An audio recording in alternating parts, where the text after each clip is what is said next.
Is Felger and Mazz your favorite afternoon show? Yes, yes, yes, yes, yes, yes, yes, yes.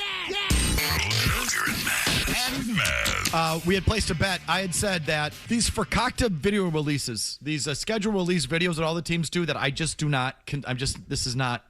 You're not online. I'm just not doing these things. I don't care. I don't care about these things. But everyone seems to get all horned up about them, and are apparently a thing. We had debated a week or two ago that these teams would be taking shots at Vrabel and Rossini for those teams that were facing the Patriots on their schedule. And these things would land in their schedule release videos, which apparently get kind of trolly, okay? And I said, there's no way the league would let that happen. No way. I'll bet you a steak dinner on it. And you reported what, Murray, again in your update? Front Office Sports says the NFL will not review schedule release videos in advance for jokes involving Patriots head coach Mike Vrabel's off-field scandal with reporter Diana Rossini, saying teams may get a call from the Patriots, but the NFL is not going to get involved. Okay, so I haven't lost yet, but I really don't like my chances. We'll see. If no one says anything, I still win. No, that's true. But if we get one team, say, doing like a mock, what I would love to do, I'd love to see someone do like a mock Maury Povich show and have someone, like if the Patriots are up and like, you are not the father. And like, it's that's the Patriots week 4 or something like that, Okay, something but fun like that. I'll give you even one little subtle illusion. I'll give it to you. You'll win steak dinner. All right. So those are the stakes tonight on that.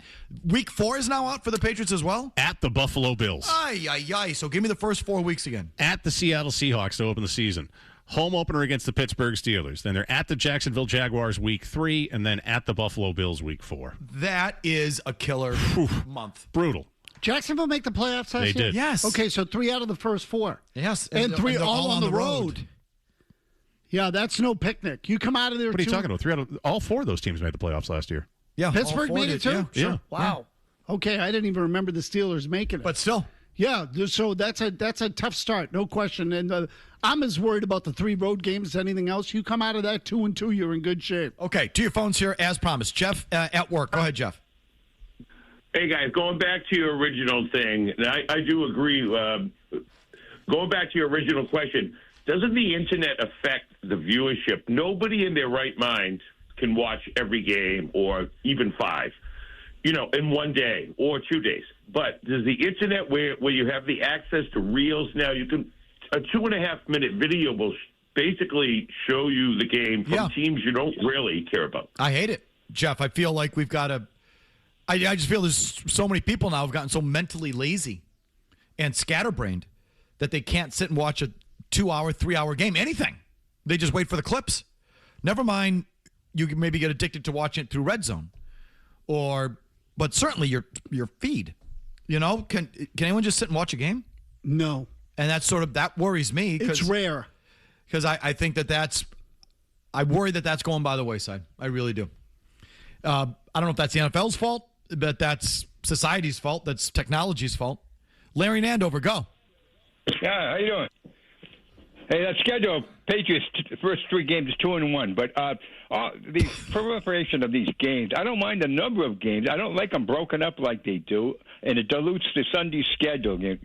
Sometimes it's hard to find a good game to watch. So I like watching the games. Larry, I'm with you.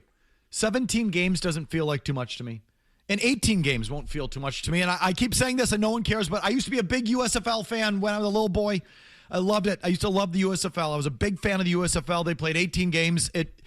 So it's like, I know it can be done. They did that in the early 80s. It was fine. Everyone was fine. They were no worse off than 16 games. I don't worry about the number of games, but the spreading them out over different nights does feel like too much to me. Yeah, I don't like that part of it either. I do like the packed Sunday. And I mean Sunday afternoon, where you really get the large majority of games played on Sunday, and that's just go ahead. Go finish. I just like the idea of having 6 1:00 games, 6 4:00 games. Like I like that. Dean, give me an addition to Mazz's tears. I think I know what you're going to say. I love this one.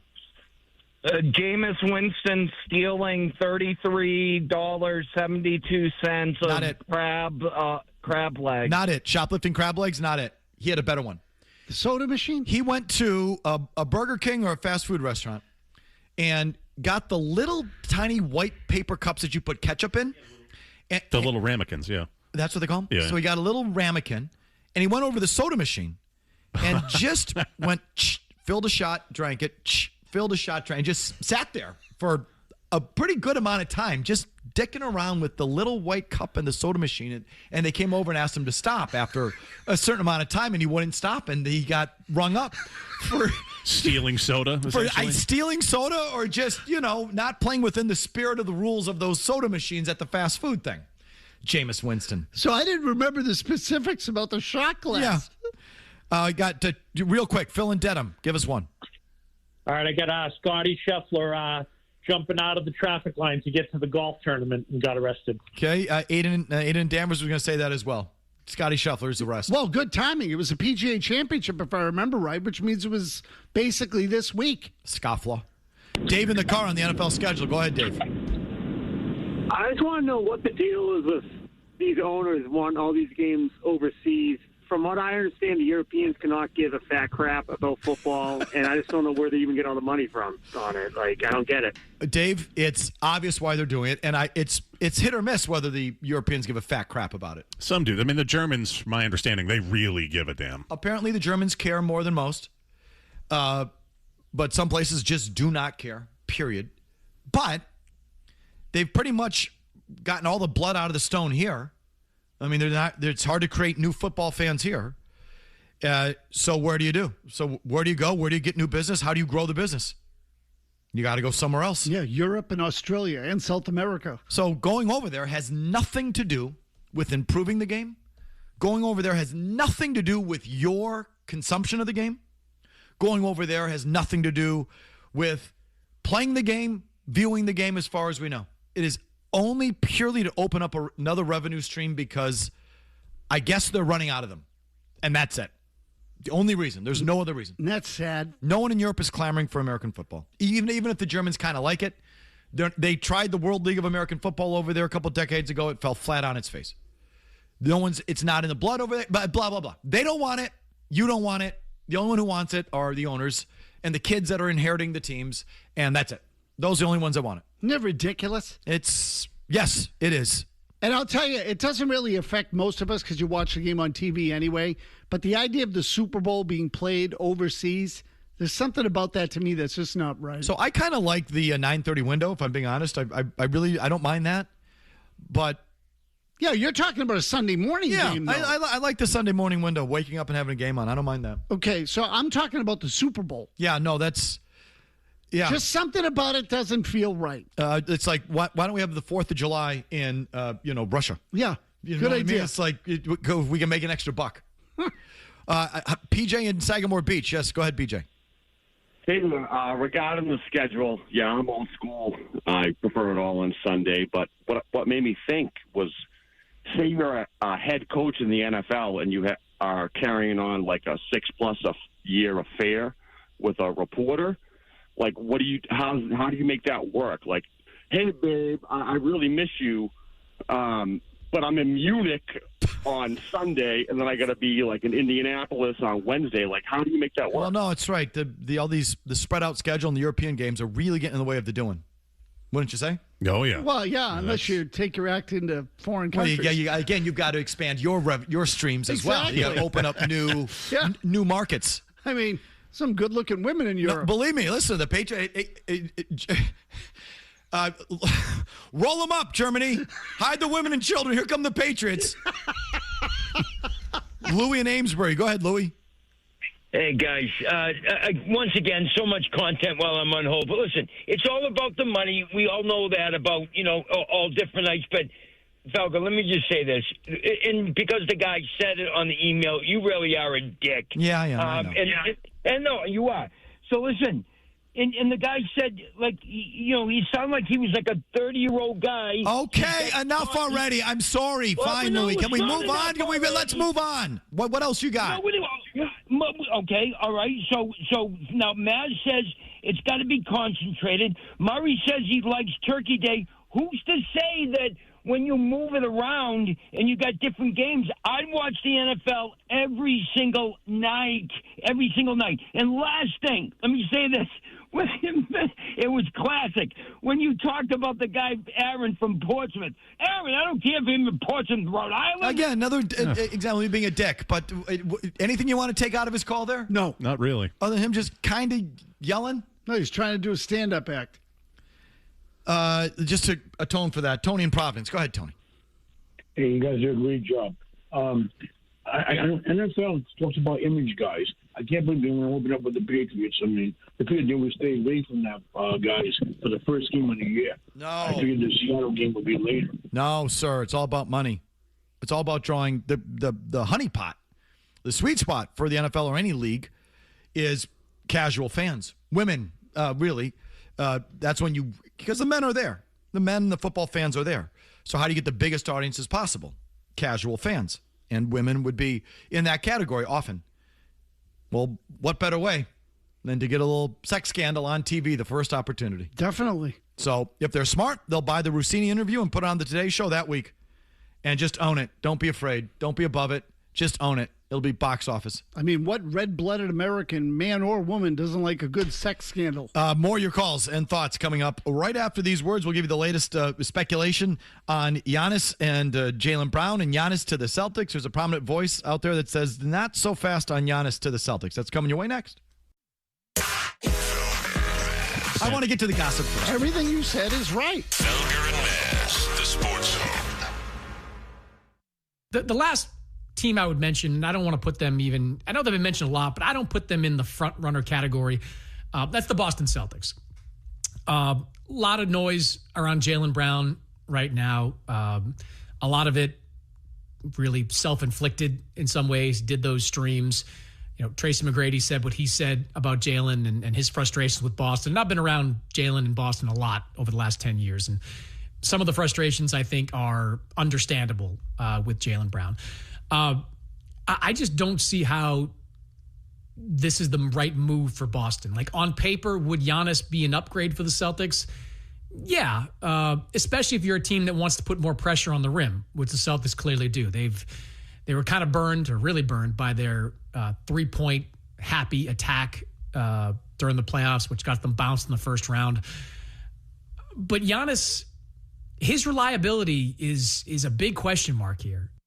I think there's a lot of people who are kind of all in on it and all in that the Celtics would be all in on it. He doesn't sound like. He listed a long list of teams that would be in on Giannis. And then he got to set a team that I don't even want to put on there is the Celtics. And reliability was a big one of them.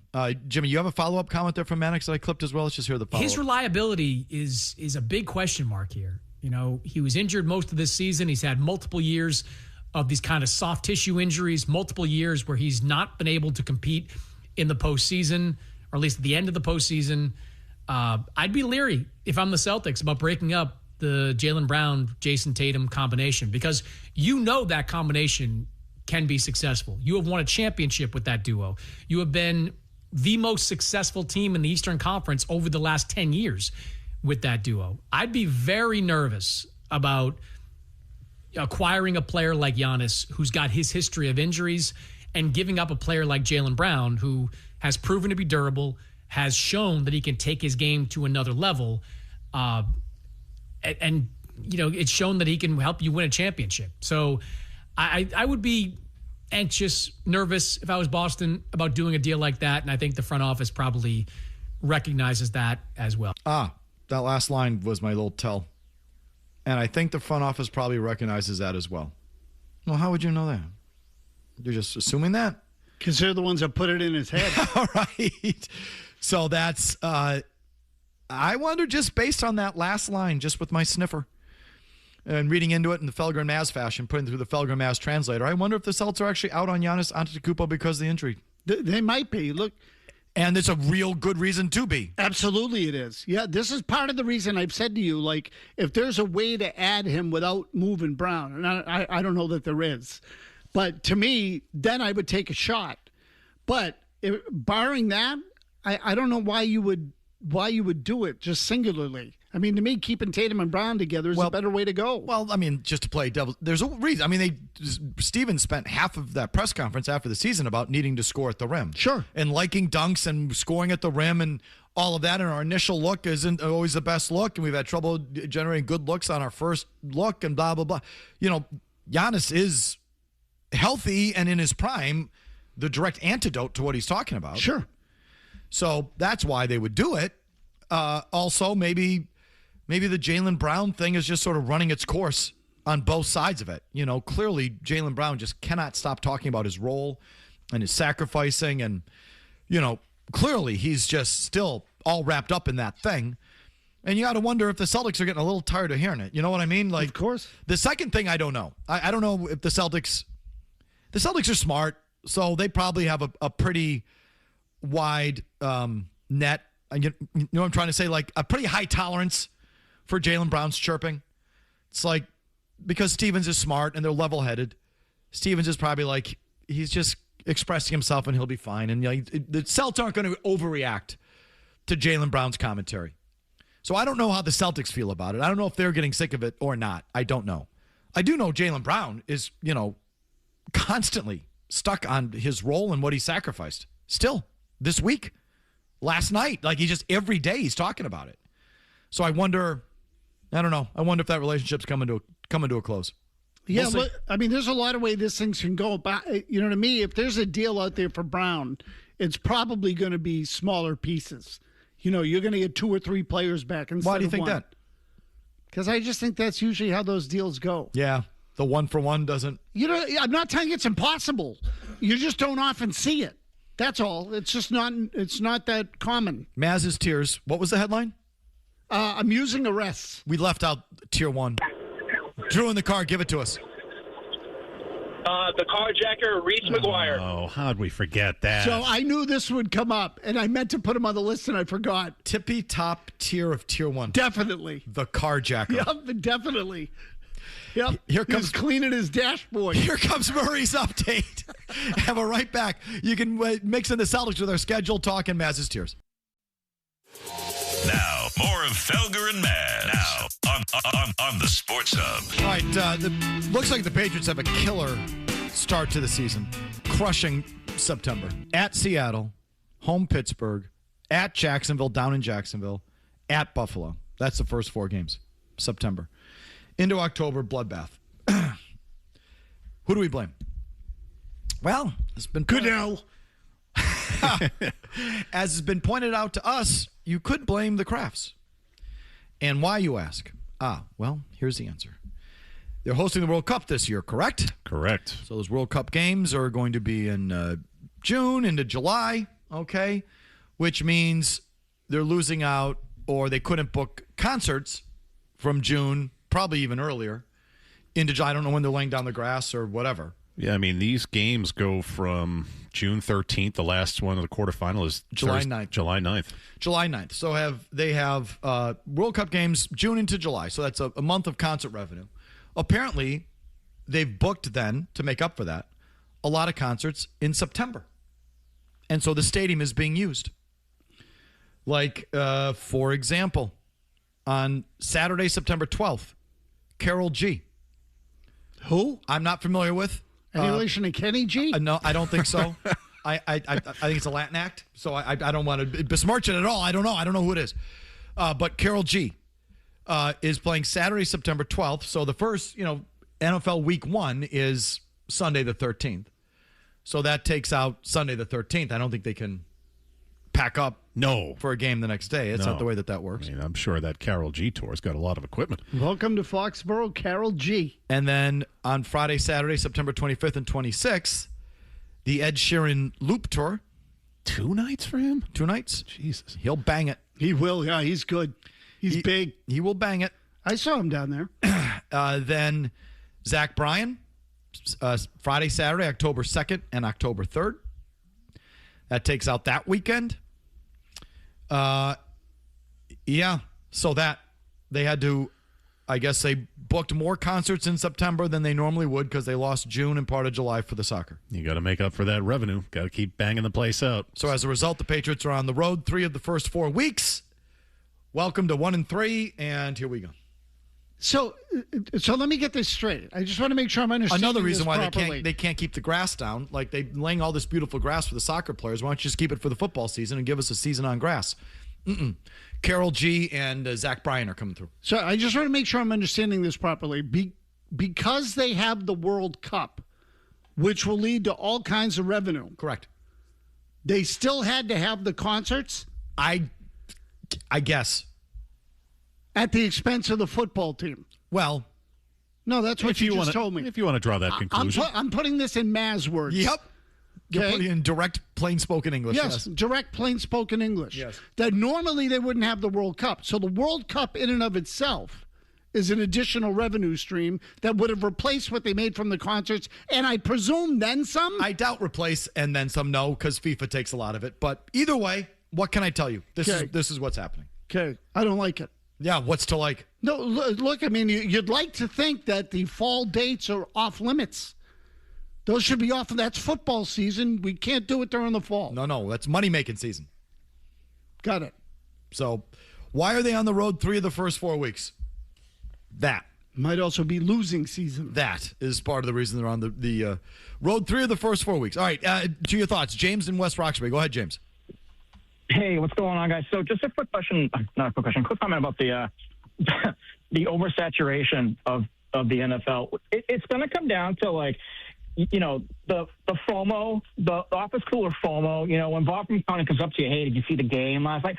No, I didn't, because I just committed 11 hours on Sunday, 4 hours on Monday. I need Tuesday night off to not watch football. You're going to give me Wednesday night before Thanksgiving. Then you're going to have Thursday night games. It's going to be too much. And it's like my wife's going to want a divorce. My kids won't be able to find me because I'm watching 9 nights of football out of 12 nights or whatever the hell it is. It's going to be too much. I love the sport as much as you guys, but God help us. Yes. It's going to be too much. Well, even for their, like, even if I'm just advising them business-wise, a huge part of how you built what you built was the scarcity of the product and the demand that was built up during the week for Sunday afternoon. Like, perfect. It was like the core of what it was. It's a great model. And now that's kind of gone. You don't have to wait for Sunday, and that anticipation and the scarcity of the product just isn't there. When Mark Cuban said pigs get fat, hogs get slaughtered, the example that he used was Who Wants to Be a Millionaire? Right, there's a huge game show. I can't remember the years, but back about 25 years. Yeah, huge deal, right? Well, then they said, because this is so big, let's put it on 2 nights a week. And then they went to, and then didn't it? I think it was on every night. I think they then went to 5 nights a week, pretty much. And the next thing you know, Who Wants to Be a Millionaire wasn't any thing anymore. That was the example that he used. Yeah, they burned it out, is what essentially it came to. And so, but the caller makes a good point too. That whether you're watching one game on Sunday or the point is, every time you sit down and watch a game, let's call it 3.5 hours. So now if you're going to watch 3 on Sunday, 1 on Monday, and then on a long week, 1 on Tuesday, 1 on Thursday, one on I left out, not Tuesday, Wednesday. Yep. Thursday, Friday, and Sunday again, and then next Monday, like over a 9-day span, you're spending almost a full work week watching football. I went through it that Thanksgiving week. Starting with the Sunday before Thanksgiving, games on Sunday, Sunday night, Monday night, Wednesday night, 3 on Thursday, Black Friday game, and then Sunday, another full slate and Sunday night, and then Monday night. So by the time you get to, Tuesday, December 2nd or whatever that is, you're like, can I, not only are you burnt out, it's like, I have to watch something. I can't keep doing this. I think it's Monday, November 30th is what you'd be looking at. By the time we get to that date, you're going to be like, all right, enough. I mean, enough already. Tuesday, no, your first night off is like Tuesday, December 1st. Okay, yeah. It's like, Jesus. So, Mike, years ago, you made a point once. We were talking about baseball, and you said something like, the game asks a lot of you. Like, it really does ask a lot of you. And now football's sort of doing the same, at least as relatively speaking, pertaining to what it always stuck in my head. Football's doing what, on their level, what baseball's doing. They're asking more of you as a fan instead of giving it to you in a nice concentrated format. Well, I'm going to ask you, some people want this. Every night of the week, some people say. I'll take it every night of the week. Are you one of them? 617-779-0985. Before we do that, the Who's Your Caddy Classic is back here on 98.5 The Sports Hub. Mazz, tell us about it. Okay, so I have a lot to throw at people here, but it's the 15th Who's Your Caddy Golf Classic, which I began many years ago before the Sports Hub even existed in memory of my nephew. So tickets or spots for the tournament are going to go on sale Wednesday, May 20th at 10 a.m. a.m. So if you want to play, you can log into 985thesportshub.com/golf. Try to register your team. The event is on June 8th at Brook Meadow Country Club in Canton. It'll be an 8:30 shotgun start. This year, the cost per foursome, $985, $98.5. So there you go. And it benefits Mazz? And it benefits this year the Special Olympics Massachusetts in tandem with the Bruins Foundation. So we decided to work with the Bruins Foundation this year. Special Olympics is sort of a joint charity that serves us all. And I mean, both the Sports Hub and the Bruins as well as others. And this year, we are also going to, as part of the fundraising, we are going to auction off a fourth spot. We're calling this the We Need a Fourth auction, which will be spots with either the morning show, Fred, Hardy, and Wallach, or ourselves here in the afternoon. You, Mike, myself, Jim Murray. We each of those groups needs a fourth player to round out the group.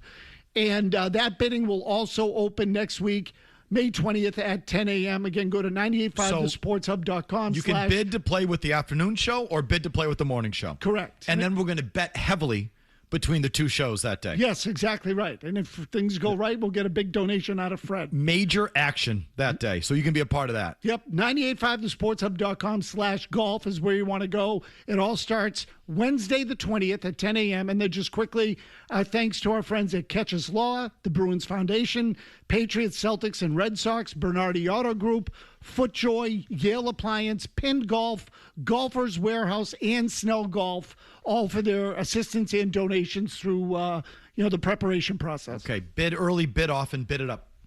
And we'll see you on, what was that date again, Mazz? May 20th. May 20th. I'm sorry, the event is June 8th. June 8th. June 8th. But the bidding begins? May 20th at 10 a.m. Got it. Okay. Long commercial-free segment comes your way next. Go back to the phones for the 5 o'clock hour, Mazz, unless you have a fresh thought for us. God, no. Felger and Mazz, 98.5 Sports Hub. So the problem is, I think sometimes is that patience and a plan or a strategy doesn't come into effect. It just thinks I'm supposed to get this right now. And at some point, it's like, maybe you make that decision where it's not going to work out here. Maybe I need to go somewhere else. Or maybe my reality in my brain is not the reality that I'm living. But at some point, those decisions have to get made. But for me, how I looked at it is like, I'm going to accept the role that they are offering me while knowing the role that I have for myself, right? And I'm going to do your role to perfection, but I'm going to sneak my little 1-2 in there, every chance I get, basically. Yeah. I've been saying this for a couple of years now, but you now have to agree with me. The man is exhausting. Yeah, I've always like, felt this way. God, it's just constant. And like he's making himself available after the playoff, which is fine, I guess. And I listen, I'll start by saying I do like the fact that he speaks his mind. I mean, we do ask athletes to do that. And when they don't do it, we call bull crap. You don't really mean it. You're just, giving us happy talk. And so he gives you how he feels. So like, I do want to, I'm not discouraging from talking. But what he says is, God, it's exhausting. It's this constant thing about his role and his sacrifice. And that one there, he was asked about Kuminga, I think, in Golden State. I can't remember why Kuminga wasn't a fit there. Okay, so the questions are about Kuminga. And he turns it into his thing, and he goes on and on. There's a longer cut there about the year they had Kyrie Irving and Gordon Hayward, and I had to start on the bench, and the petition to get me to play, and on and on and on and on. We asked you about Kuminga, man. Like, I get the feeling you'd ask Jaylen Brown about taxes in his town, and he'd say, well, listen, I've had to sacrifice a lot. Or you ask him about anything, he goes back to, the sacrificing of my role, and so I'll do your role to perfection, but every now and then I'll get my 1-2 in when I can. I don't even know what that means. Had to explain that to me? It's like a dance move? Or is that like a boxing thing? 1-2. 1-2, a combination, I think. Yes, I think Holly says like his dance move. Like, I have no idea. So like, What would that be? Well, like, so I think what he's trying to say there is, it's Tatum's team, and I got to play a role, but whenever I get my chance to show my thing, I'm going to show my thing. I'm going to do my little 1-2. Okay. I like the combination better. Yeah. Left, right. So maybe it's a boxing thing. That would be a little cooler reference than a dance move. But either way, it's just nonstop. To just the Brown thing with the sacrificing of the rolling is rolling. He doesn't forget anything. It just doesn't stop. Will it ever stop? And I think he's finally. It's taken a while, but he's turning some Celtics fans off with the whole thing. But I still wouldn't trade him because of it, Mazz. I mean, that's not why I'm trading him. I'm not trading him. I'm not trading him unless I win the trade. So I'm not trading him to get rid of him because he doesn't like his role. I'm not trading him because he can't seem to shut up about it. I'm not trading him because of anything. I'm not trading him for anything other than a better player and what would give me a better chance to win. I do not think Giannis is it.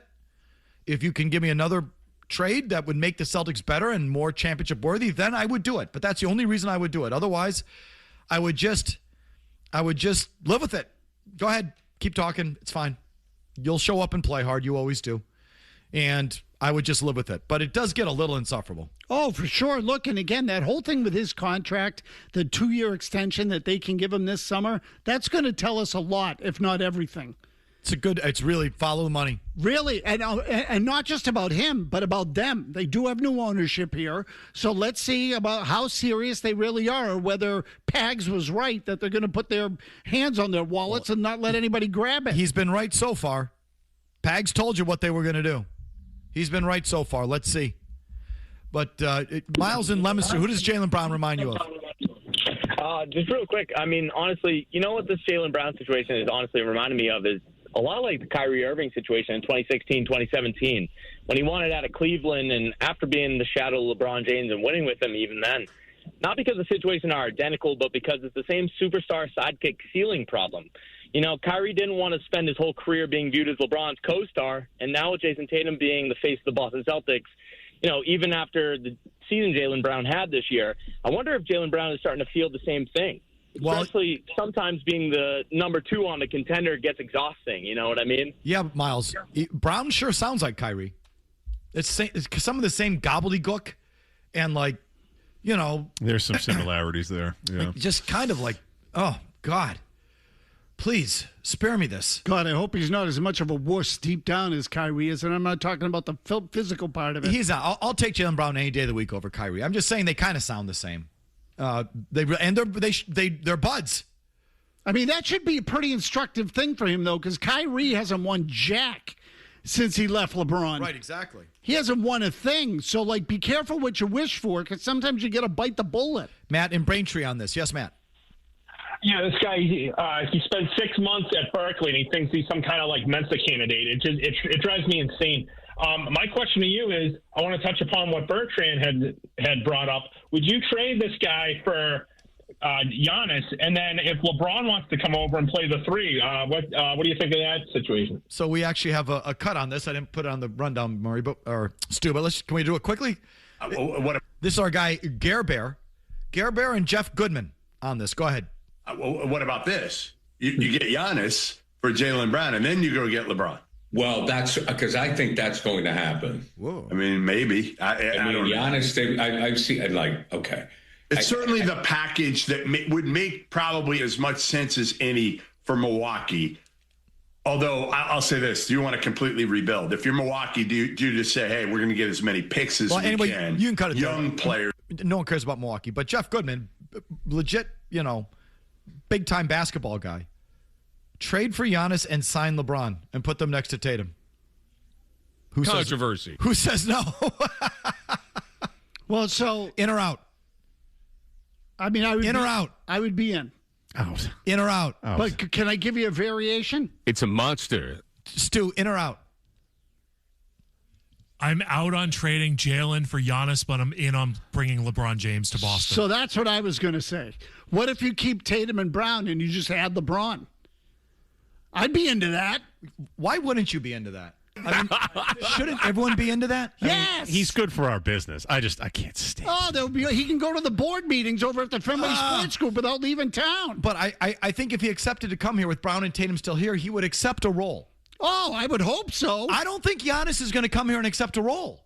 I think, we, America has created a monster.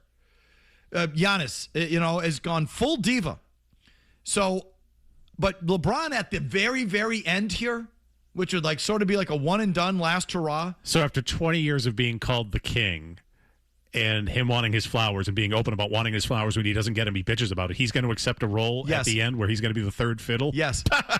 Okay. You know what? I do want it because it's not going to happen. He's going to lie to everyone's faces and he's going to come here and be the biggest diva a-hole. So you know what? I'm in. I want it because that will never happen. Oh, I think it could work. Go big or go home. Thanks, Gare Bear. I do. I think it could work. In fact, I'd even go so far as to say run the offense through him. Oh, stop it. He's a better passer than the other two. I'd rather have him have the ball than Brown on the perimeter facing pressure. That's true. I'll just say basically let him play point guard is what I'm saying. He's a great passer. Let those guys run around without the ball. Oh, and with him passing it, I love it. And I just want to see how Missoula handles him. What handles? He's not gonna handle anything. Oh my God, I love him. I love the idea of putting LeBron with Tatum and Brown. Love it. Okay, you can add that. It's a monster. Thank you, Gary. We'll add that to the list. Back to your calls. 90 seconds. The very latest schedule leaks for the Patriots. Who they're playing and when. Come on, Felger. In Porktown, Gare Bear. The Crafts have sent the Patriots to Porktown because of all their concerts. It's Bone Town. Porkville. Pork City and Bone Town. Porkton. Here comes the update. No commercials, and we're right back. I can't hear the booth in Burlington. Somebody's got to fix the audio. I can't hear Jim Aberdale. I couldn't hear Danny, and I couldn't hear Jim.